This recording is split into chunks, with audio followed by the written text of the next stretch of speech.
Why you're lazy, but still wildly ambitious. Have you ever spent an entire day lying in bed, scrolling through your phone, while simultaneously planning a business, a new skill, a whole new life in your head? You weren't not trying. You just couldn't move. The ambition was there. The energy wasn't. And that gap, that frustrating, confusing gap, is exactly what we're breaking down today. Part 1. This isn't laziness. It's a broken launch system. Most people call this laziness. But psychologically, what's actually happening is something closer to an abnormally high activation threshold. Starting something costs the brain far more energy than continuing it. And for some people, the jump from "I want to do this" to "I'm actually doing it" involves crossing a wall that feels impossibly tall. That wall usually has 3 builders. First, perfectionism disguised as procrastination. You care so much about the outcome that starting feels dangerous. Because once you start, you can fail. So, you don't start. Second, decision paralysis from too many options. The bigger your ambition, the more paths you can see. And when everything is possible, nothing feels like the obvious move. Your brain freezes. Third, your dopamine system has been hijacked. Short-form videos, social media, instant gratification. They've trained your brain to expect fast rewards. Anything that takes weeks or months to pay off starts to feel pointless by comparison. Part 2. Ambition and action are 2 different brain systems. Here's something that might actually change how you see yourself.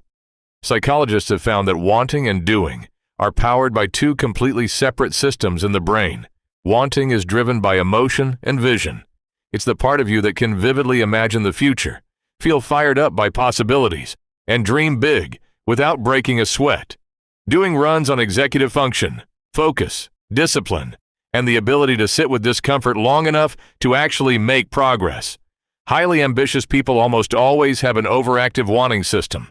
They're wired to see the big picture, to feel the pull of potential, but if the doing system hasn't been trained to keep up, you get the classic mismatch: big dreams, zero momentum. And the worst part? It's not peaceful. People in this state aren't relaxed.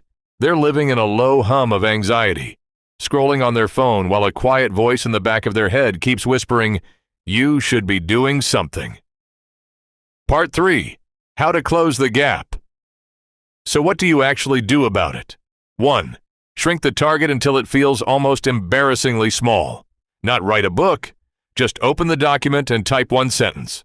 The lower the activation cost, the more likely your brain will actually cross the threshold. 2. Design your environment instead of relying on willpower. Put your phone in another room. Put the thing you want to work on directly in front of you. Your environment is more reliable than your intentions. 3. Give yourself permission to do it badly first. Perfectionism is the single biggest enemy of forward motion.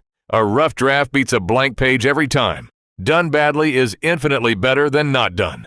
4. Stop fighting the feeling. Start understanding it. Forcing yourself to just not be lazy almost never works. That resistance usually has something underneath it. Fear, burnout, overwhelm. Address the emotion first, and the action tends to follow. Closing laziness and ambition aren't opposites. They're 2 parts of the same person, being pulled in 2 different directions by 2 systems that aren't talking to each other yet. You don't need to become a completely different person. You just need to close the distance. Slowly, imperfectly, 1 small move at a time. If this hit close to home, like and subscribe. We'll see you in the next one.